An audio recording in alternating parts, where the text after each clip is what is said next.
નમસ્કાર, આપ જોઈ રહ્યા છો નેશન પ્લસ ન્યૂઝ. હું છું આપની સાથે વિભિક્ષા પરમાર.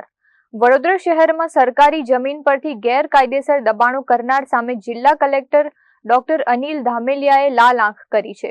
કલેક્ટરની આ આકરી એક્શનથી વડોદરાના ભૂમાફિયાઓ અને જમીનોના ગેરકાયદે કારોબાર કરતા તત્વોમાં ભારે ફફડાટ વ્યાપી ગયો છે.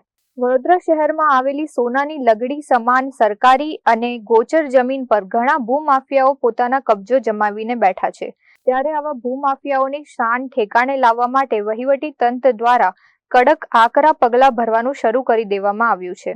જિલ્લા કલેક્ટર ડોક્ટર અનિલ ધામેલિયાએ વડોદરા શહેરની સરકારી જમીનો પર ગેરકાયદે કબજો કરીને બાંધકામ કરનારા તત્વો સામે લાલ આંખ કરી છે, જેને લઈને આજે કલેક્ટર ડોક્ટર અનિલ ધામેલિયાની અધ્યક્ષતામાં એક ઉચ્ચ સ્તરીય બેઠક યોજાઈ હતી, જેમાં પોલીસ કમિશનર અને વડોદરા મહાનગરપાલિકાના ઉચ્ચ અધિકારીઓ ખાસ ઉપસ્થિત રહ્યા હતા. આ બેઠકમાં કલેક્ટર ડોક્ટર અનિલ ધામેલિયાએ ગેરકાયદેસર રીતે જમીન પચાવનારા તત્વો સામે લેન્ડ ગ્રેબિંગ એક્ટ હેઠળ કડકમાં કડક કાર્યવાહી કરવાના આદેશો આપ્યા છે.